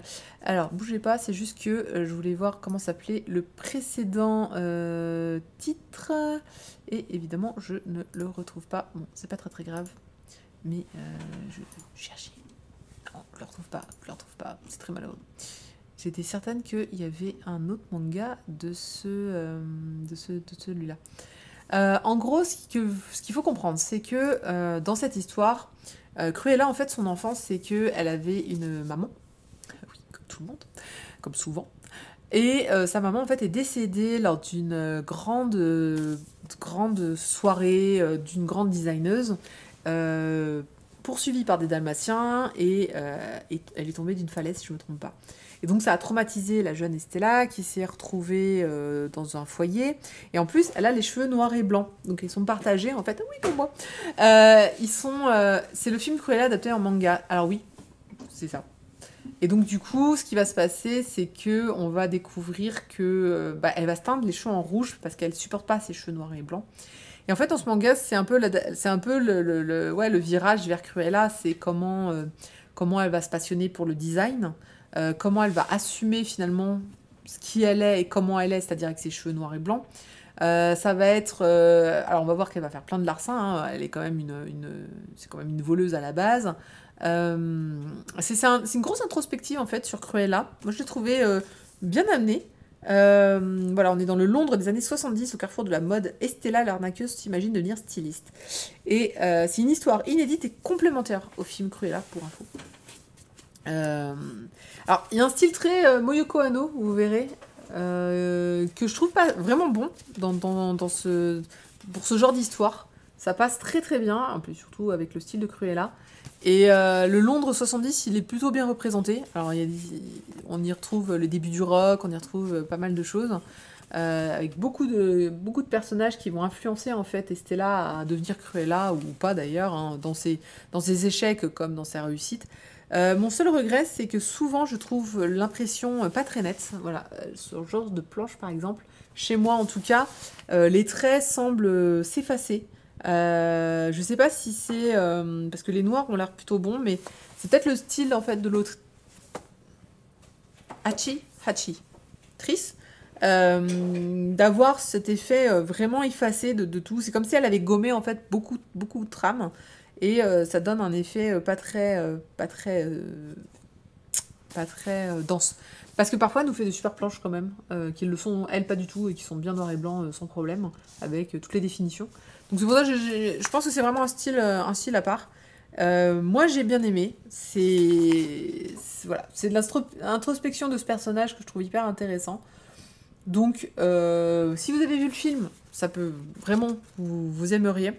Je m'excuse si j'ai spoilé le film un petit peu par rapport à l'histoire de la mère, mais il me semble que ça arrive au début du film. J'ai un petit doute maintenant. En tout cas, on y voit, voilà, il y a quelques rappels sur son enfance, mais c'est à peu près tout. Et donc, c'est après l'histoire de la future styliste Cruella.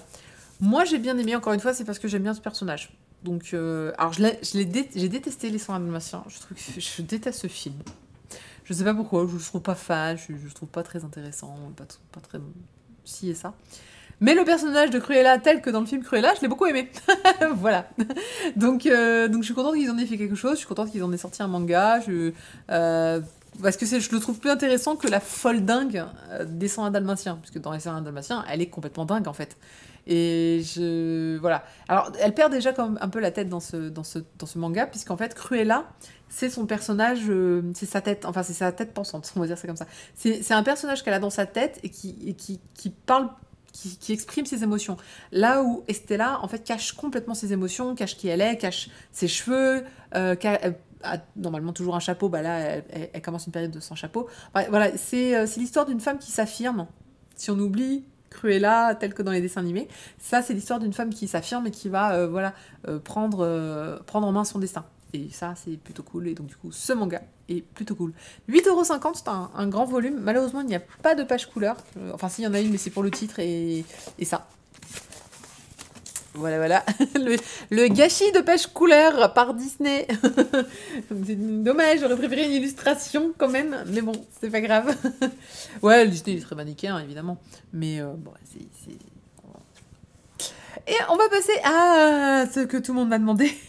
Ranking of Kings, le manga de Sosuke Toka, qui est sorti chez Kiyun et qui est évidemment... qui est l'origine de la série télé. Alors c'est drôle parce que c'est moi qui avais annoncé la série télé dans le Cri du Mochi, à l'époque, où on savait pas très bien si c'était un film ou une série, et où les images nous avaient beaucoup impressionnés à l'époque. Alors, si vous avez vu l'animé, félicitations, le manga suit complètement l'animé. Enfin, c'est plutôt l'animé qui suit le manga. À la lettre près. Donc, à 2-3 petits détails près, plutôt.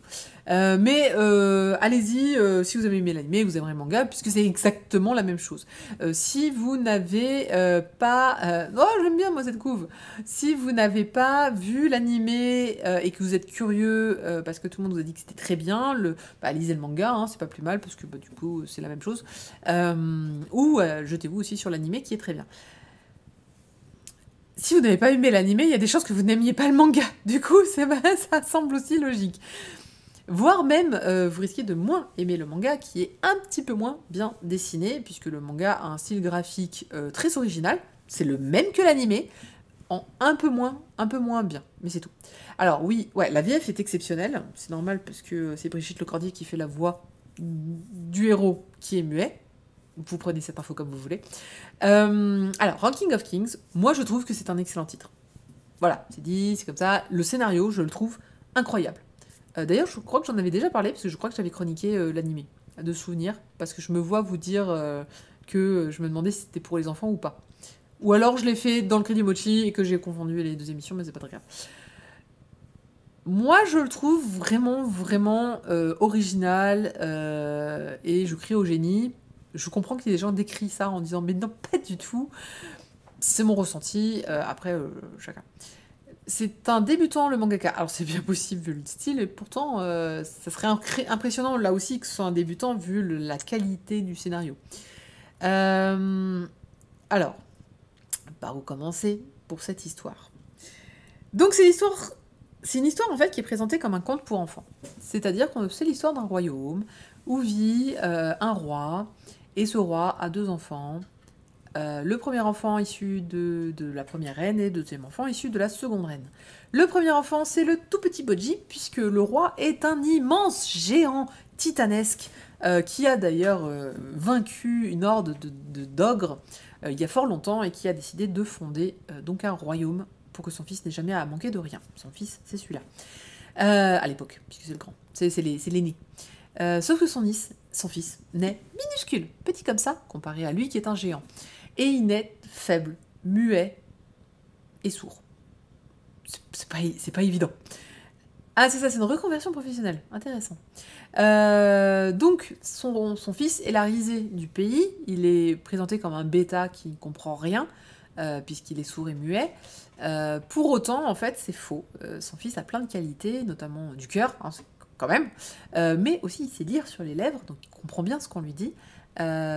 Pour autant, dans le royaume, on lui parle avec les signes des mains. Donc, on verra, dans l'animé comme dans le manga, des personnes signées. Déjà, rien que ça, c'est génial. Il signe, donc il y a des gens qui communiquent avec lui par la langue des signes. Mais il ne peut pas parler. Il s'exprime par... Il peut émettre des sons, mais il ne peut pas parler. Donc il a des aou aou, mais c'est tout. Brigitte Lecordier le fait beaucoup mieux, quoi. L'histoire commence quand le roi tombe malade et on se demande qui va être l'héritier. Donc face à Bojji qui est tout petit, il y a un deuxième enfant, c'est Daïda. Et Daïda est grand.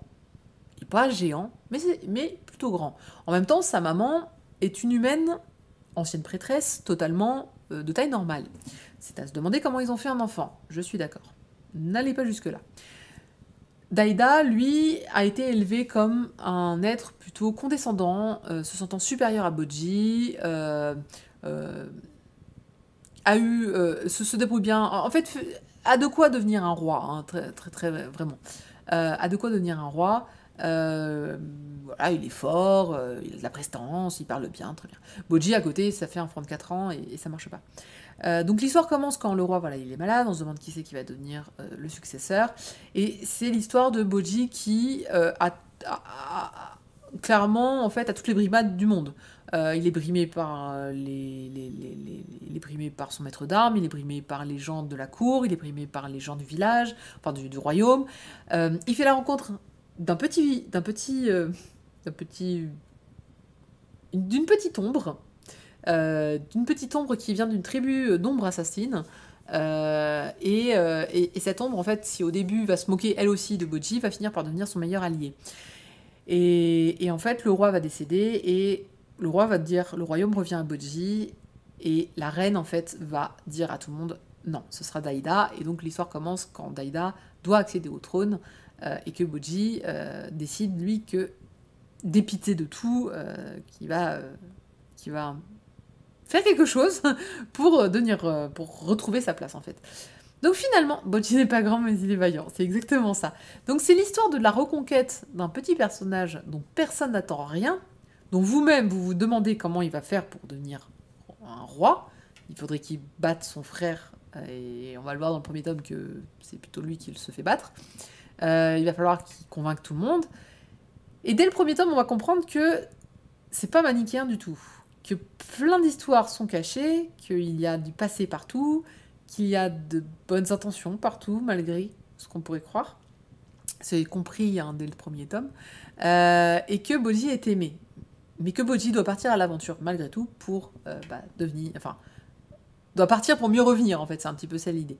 Donc ce premier tome, pour ceux qui ont vu l'animé, présente donc Bojji et ses problématiques vis-à-vis de fait qu'il soit sourd et muet, présente l'ombre qui va devenir son meilleur ami pour la vie, présente Daïda et le combat, le duel contre Daïda, présente aussi la reine, sa dureté et le fait qu'en fait non. Donc son passé avec Bojji va être raconté dans ce premier tome. Et pourquoi Bojji est un tout petit être faible, sourd et muet, va également vous être raconté dans ce premier tome. On va vous expliquer pourquoi il est comme ça, parce qu'il y a une raison. Alors dans l'animé, ça vient plus tard. Dans l'animé, on le découvre un petit peu plus tard et on fait choquer. Donc dès le premier tome, vous avez déjà une bonne base sur l'univers de Ranking of Kings. Alors pourquoi ça s'appelle Ranking of Kings? Parce qu'il y a un classement des rois, le père de Bojji étant le 7e roi du monde, et Bojji veut devenir le premier. D'où le titre Ranking of Kings, c'est voilà, comment il va devenir numéro 1. Parce qu'il va devenir numéro 1, personne n'en doute. Je n'ai pas vu la fin de l'animé, sachez-le, j'ai arrêté au bout d'un moment parce que Chocho m'a dépassé sur les animés et donc il faut que je le rattrape. Il faudrait que je me regarde la suite. En tout cas, au Japon, ça fait 12 tomes, la série est toujours en cours et donc on se demande un petit peu où est-ce que ça va venir. Alors, je ne peux parler que du premier tome qui suit complètement l'animé. Pas tout à fait au même rythme, pas tout à fait les infos au même endroit, mais on a déjà une belle je trouve qu'on va déjà assez loin avec ce premier tome, donc ça avance assez vite, plus vite que l'animé je pense, et c'est vrai qu'on peut, voilà, juste je me demande jusqu'à quand est-ce que ça va dépasser l'animé, est-ce que, voilà, j'en ai aucune idée, je suis presque limite surprise qu'il y ait 12 tomes, parce que comme ça va tellement vite dans le premier, et que je vois exhaustivement un peu ce qui se passe dans la première, en tout cas dans la première saison, je me demandais, tiens, est-ce que ça dépasse ou pas. Donc c'est un chouette manga qui n'a que pour défaut donc ce style graphique qui est assez étrange. Parce que c'est pas habituel. Alors c'est très conte pour enfants, c'est un style graphique conte pour enfants, comme l'animé, donc ça va très très bien avec. C'est compréhensible, ça se lit très facilement, très bien. Boji est finalement le seul personnage que je trouve plutôt bien dessiné et très ressemblant par rapport à l'animé. Les autres sont plutôt caricaturés, sont très, voilà, sont avec des traits très simplifiés, mais ça marche bien, donc ça c'est plutôt une bonne chose. Boji, voilà, est dessiné assez simplement, mais ça fonctionne. Moi, je pense que c'est voilà, c'est quelque chose qui fonctionne bien. Encore une fois, je l'ai lu d'une traite très facilement, et pas juste parce que je connaissais l'animé. On a... je trouve que c'est un style très des années 90, ouais, 80-90, ce style-là. Moi, ça me gêne pas parce que j'ai l'habitude. Maintenant, c'est pas la première fois qu'on a, voilà, qu'on a ce style-là aujourd'hui encore. Alors, ça va vous déprimer de ouf, hein, je vous le dis tout de suite. Alors, est-ce que c'est tout âge? Alors, c'est la fameuse question sur laquelle j'ai jamais pu répondre. Moi, je trouve que c'est raconté comme un conte. Par conséquent, ça peut être raconté à tout âge. C'est-à-dire qu'il faut bien se rendre compte que quand vous racontez le petit chaperon rouge, il se passe des choses plus horribles que je trouve dans Ranking of Kings. Maintenant, parce que c'est ce style-là aussi, ou Blanche-Neige, hein, cela dit passant, ou d'autres. Il y a dans l'histoire de Ranking of Kings des violences en fait un peu diverses et variées. Il y a des violences verbales forcément, on se moque d'un enfant qui est sourd et muet. Il y a des violences, enfin c'est des violences psychologiques la majorité du temps, même si elles sont adoucies. Comme je le dis, c'est pas du tout manichéen. Donc vous allez nager entre deux eaux pendant tout le temps. C'est-à-dire qu'il y a un côté très, je suis psychologique, je blesse psychologiquement Boji, mais par derrière je vais avoir des actions extrêmement gentilles avec lui. Deux poids, deux mesures, un petit peu.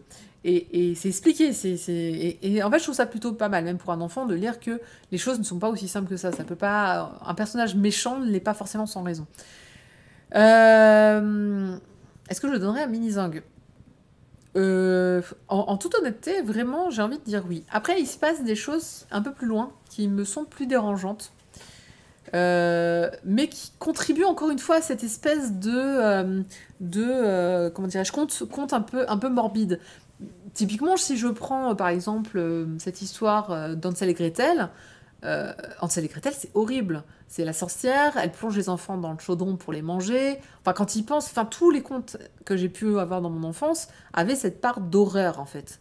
Il y a toujours une côté horreur dans les contes pour enfants. Ça fait partie de l'éducation, parce que, alors je sais plus pourquoi, mais je l'avais lu que psychologiquement, c'est important que les enfants identifient bien finalement l'horreur. Comme le loup. Le loup est un personnage identifié d'horreur pour les enfants. C'est quelque chose qui leur fait peur. Et avoir peur, c'est une bonne chose. Ah mais aucun conte, Disney les a complètement édulcorés, mais à la base, moi quand on me racontait les contes et les légendes, ouais, il y en a qui me faisaient peur. Même si à la fin, t'avais une bonne chose. Hansel et Gretel qui font dans la forêt noire, quand on me le narrait petite, j'avais peur.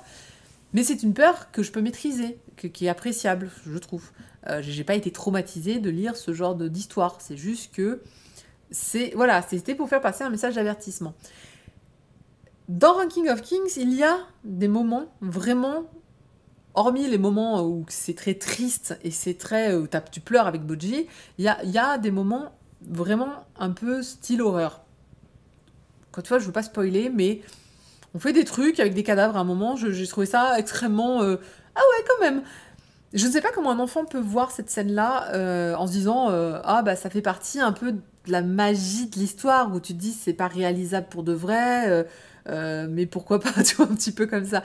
Donc c'est un peu bizarre, mais vraiment pour moi je le rapproche d'un conte de Grimm, et donc j'ai envie de dire ouais, c'est abordable pour des enfants de lire ce genre d'histoire. Il y a des morts. Alors il y a des morts sans être morts. Pour l'instant, j'attends la preuve qu'il y ait des vrais morts dans cette histoire. Il y a des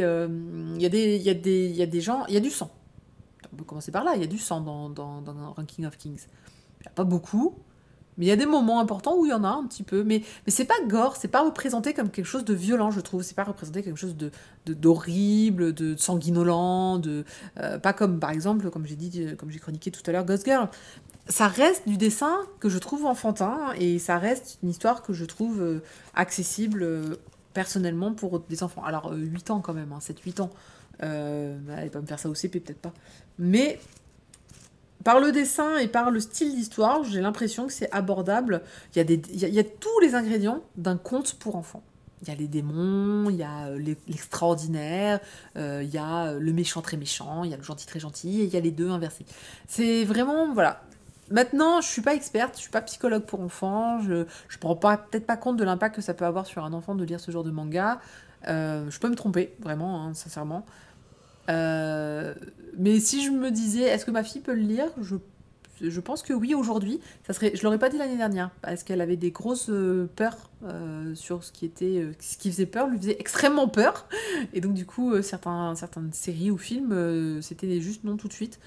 Donc, j'aurais pas dit hier, mais maintenant, aujourd'hui, j'ai l'impression que ça va mieux. Et donc là, je me dirais, tiens, ça reste une histoire d'aventure, ça reste l'histoire d'un être que l'on pense faible qui va devenir fort.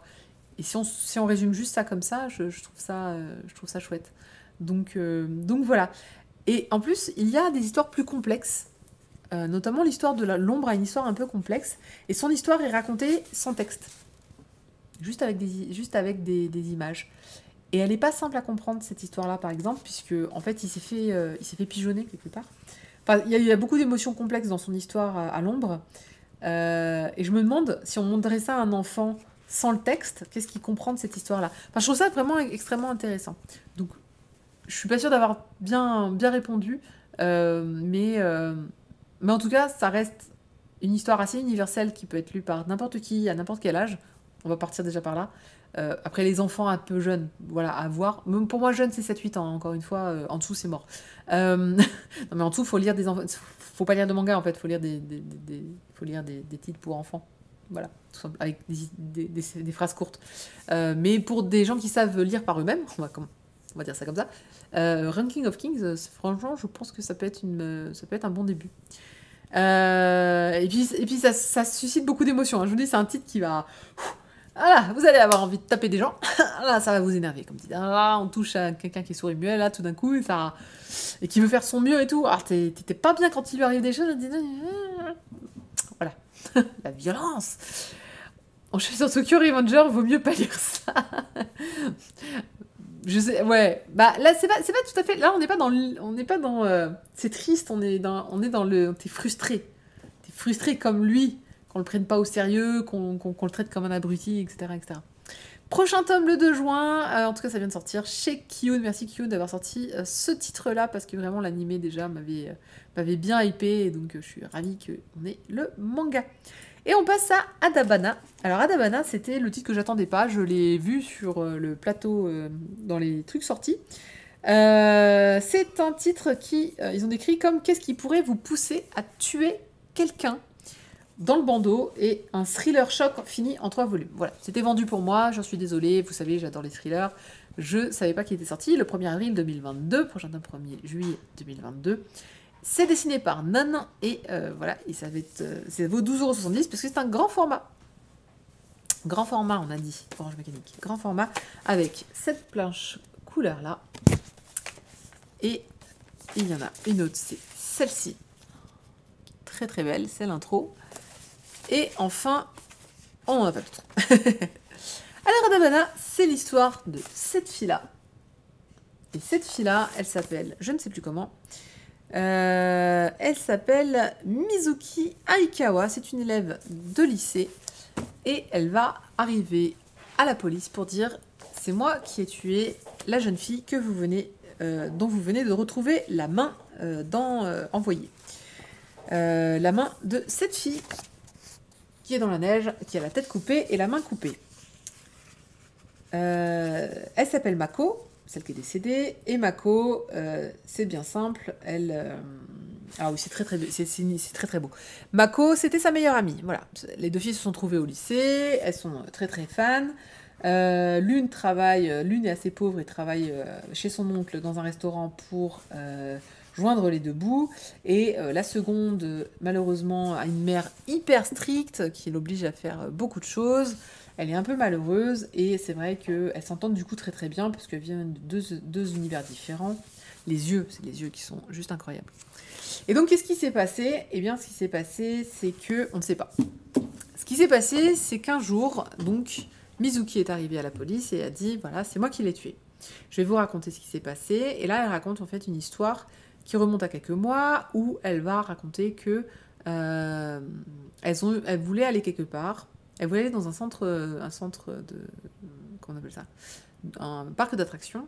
Sauf que la mère de Mizuki, évidemment, a refusé en lui disant bah non, mais il faut que tu penses à tes études, tu penses bien, etc. Elle dit non, mais on irait pendant les vacances, après les examens. Ah, mais c'est dans cet état d'esprit que tu abordes tes examens, c'est scandaleux, etc. Va bosser. Par dépit, elle dit donc à Mako bah, va falloir que je trouve un petit job pour peut-être trouver de l'argent, enfin, faut que je me débrouille. Et là, Mizuki lui dit non, non, mais laisse tomber, je vais me débrouiller, je vais te trouver de l'argent. Et en fait, cet argent, c'est son oncle qui peut éventuellement aider, puisque son oncle, en fait, fait des vidéos pornographiques avec, du coup, sa nièce. Et Mizuki... Et en fait, il va tomber sur Mizuki et il va agresser sexuellement Mizuki, qui va se défendre avec le premier couteau qui lui passe et va le tuer. Et donc, elles vont cacher... toutes les deux, elle va tout révéler évidemment à Mako et ensemble elles vont cacher le corps dans le restaurant, elles vont le cacher dans le puits derrière le restaurant et puis ça va s'arrêter là en promettant de ne jamais en parler, que au pire il y avait une preuve, c'est qu'en fait il va l'agresser avec une GoPro sur la tête puisqu'il veut filmer un viol et donc la GoPro a tout filmé, donc on voit bien que c'était en pure légitime défense qu'elle l'a tué, mais voilà. Le mal est fait, comme qui dirait. Et surtout, Mizuki refuse, en fait, refuse tout. Refuse qu'on aille voir la police, refuse de montrer la vidéo, demande à ce que tout soit détruit et cache donc le corps. Ça, c'est Mizuki, ce qu'elle raconte aux policiers. Je tiens à le signaler. On retrouve donc le corps du... Donc les policiers disent « Attends. Tu nous expliques donc que tu as tué quelqu'un ?» Et donc elle a dit « Ah oui, j'ai tué cet oncle. » Voilà. Ok, et ensuite ils expliquent, et Mizuki, comment ça s'est passé, et après on parle sur toute autre chose, donc c'est bizarre qu'elle ait raconté cette histoire-là déjà, je spoil pas parce que rien n'est dit, hein, mais moi je trouve ça étrange qu'elle parte sur cette explication, parce qu'on s'en fout en fait, elle aurait pu ne pas le dire. Et on va partir sur autre chose, qui est que Mizuki dit qu'elle se fait harceler par un ex-petit ami, qui la stalk. Ah, les pecs prennent cher dans ce manga.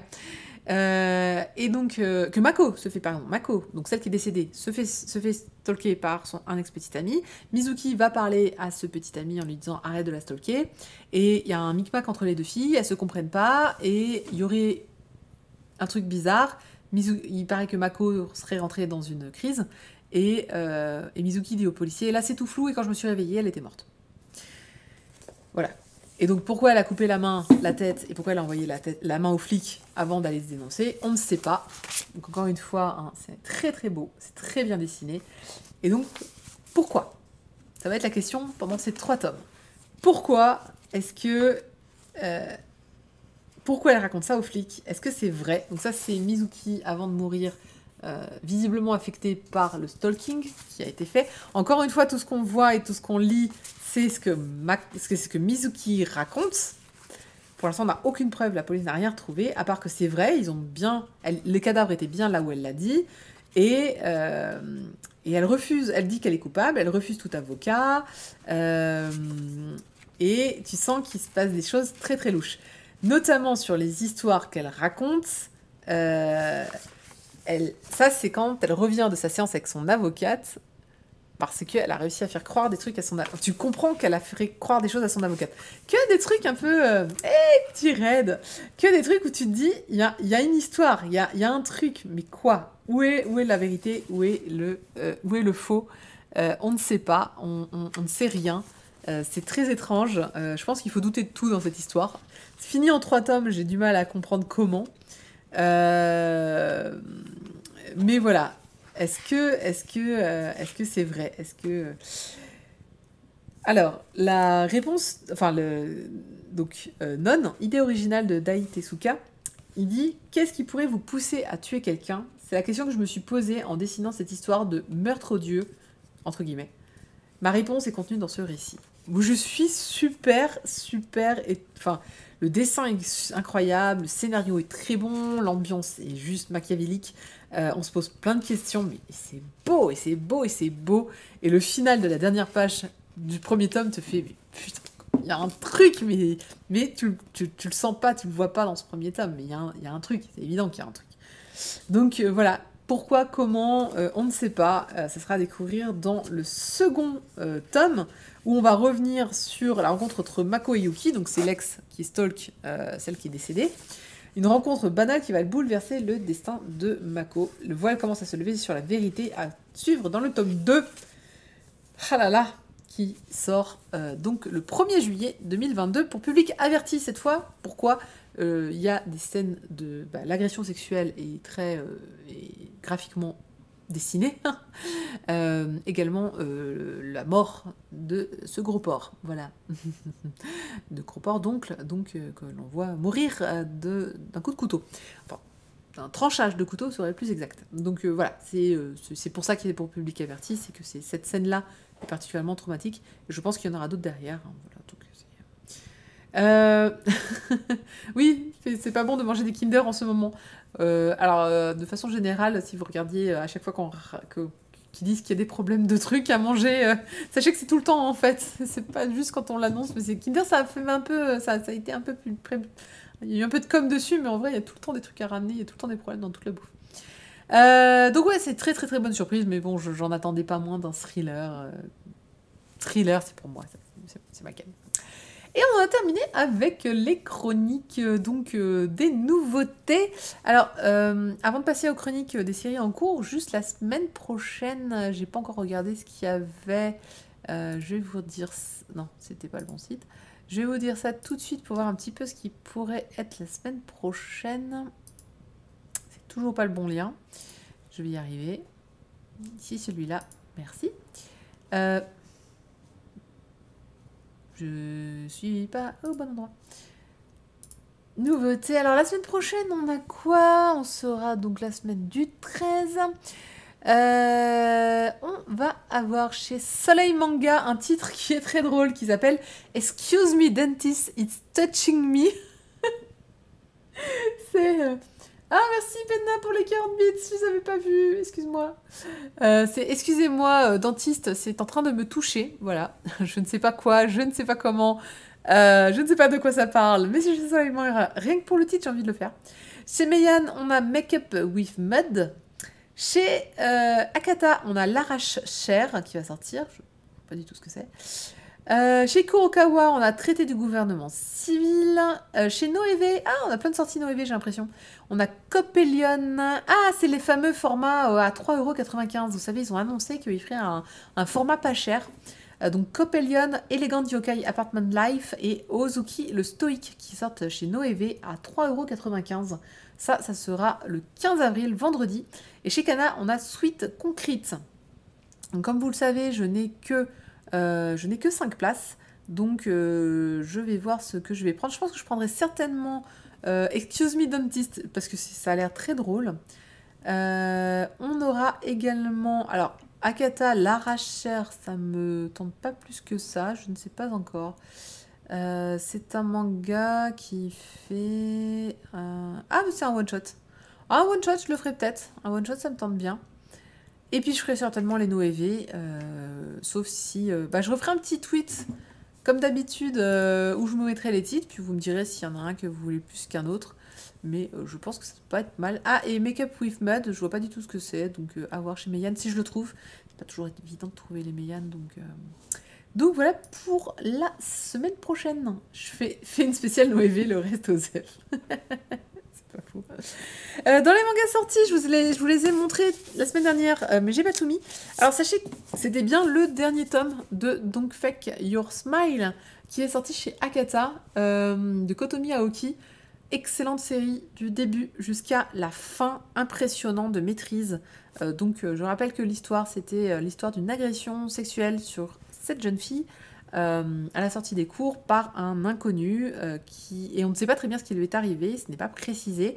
C'est précisé beaucoup plus tard dans le manga, mais du coup, parce que tout le monde est au courant, parce qu'elle a des blessures partout, c'est comment on gère en fait psychologiquement l'après-agression sexuelle, comment elle le vit, comment ses proches le vivent.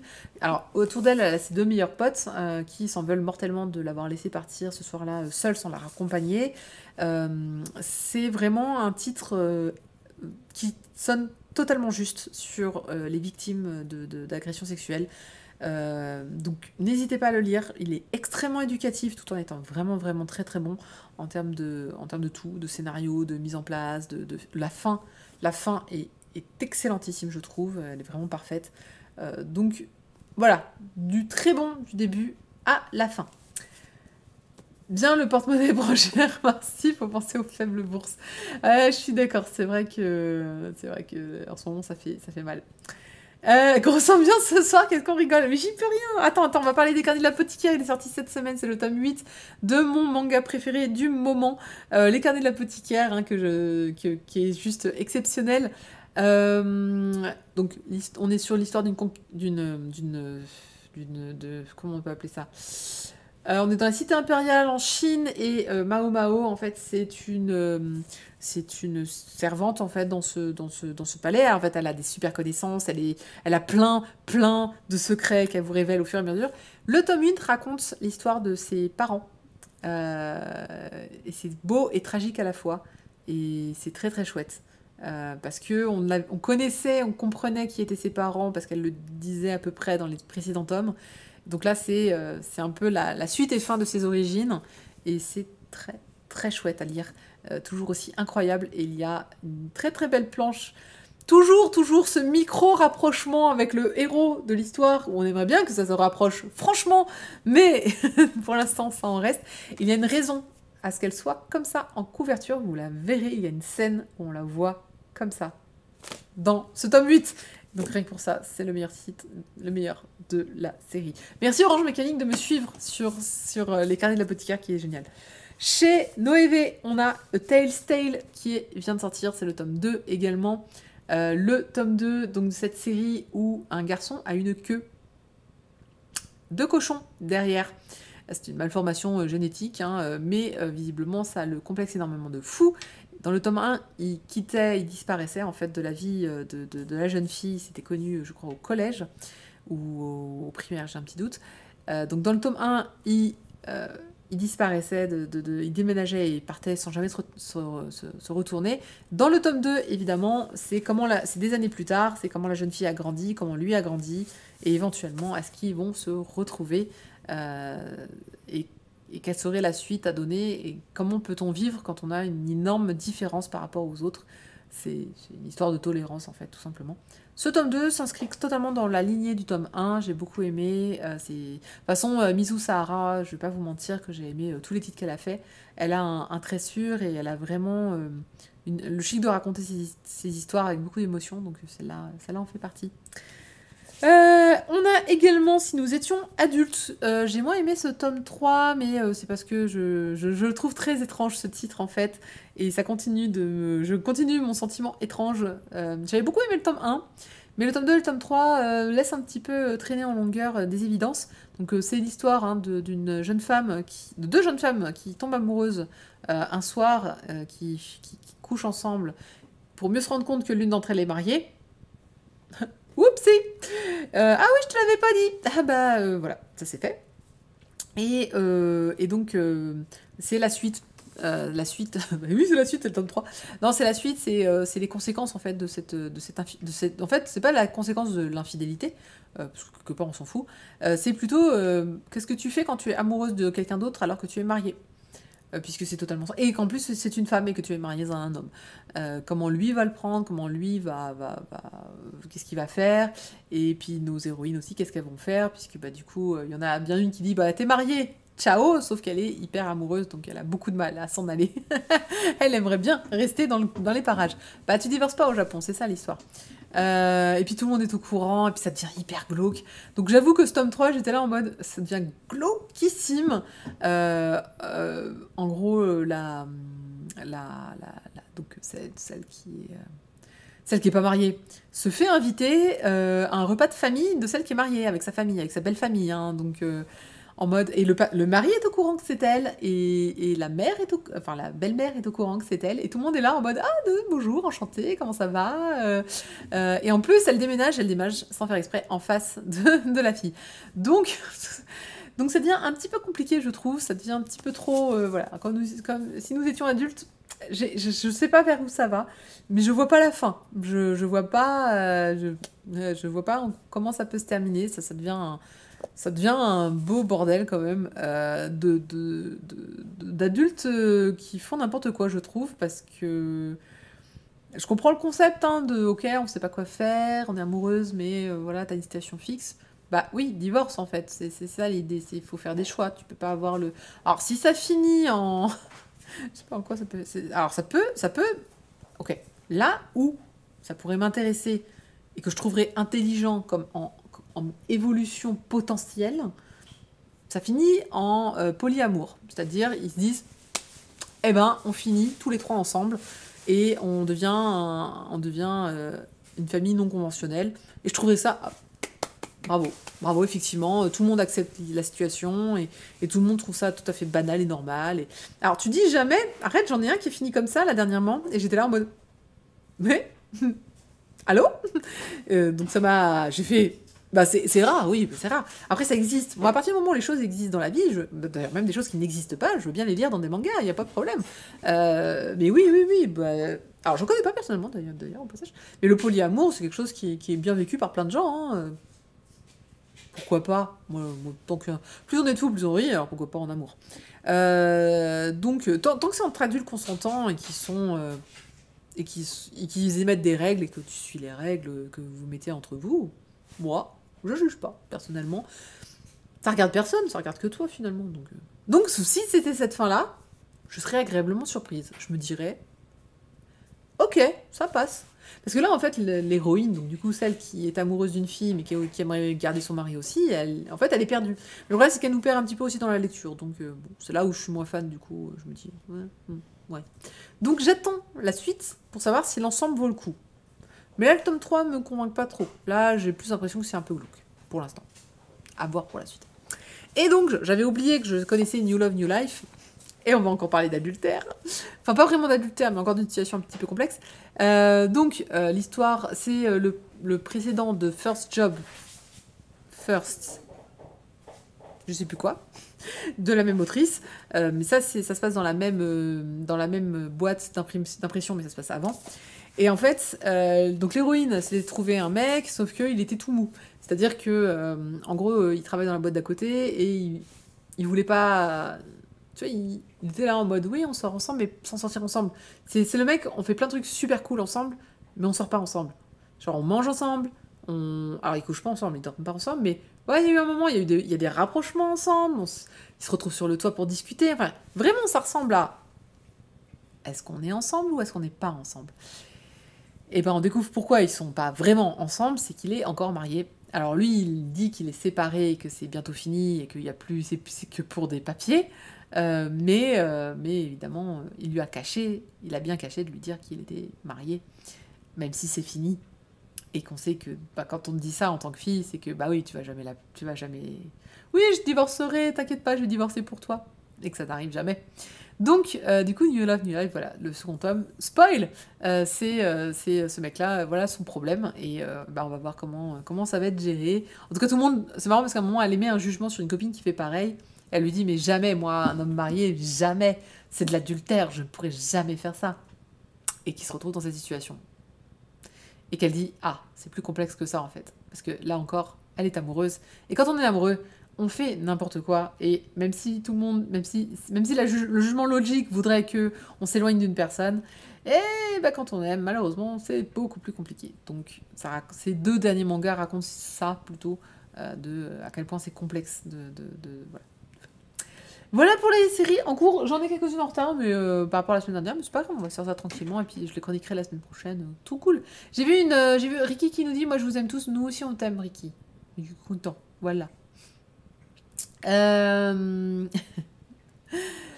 tout cas, Videx qui dit rien à voir, as-tu eu l'occasion de mettre la main sur un des mangas de la nouvelle collection de Noévé à 4 €? Si oui, tu penses quoi de la qualité? Eh ben justement, ils sortent cette semaine. Ils sont pas encore sortis.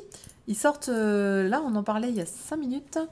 Donc il s'agit de Coppelion, Elegant Yokai Apartment Life et Osuki le Stoïque. Ils sortent vendredi prochain.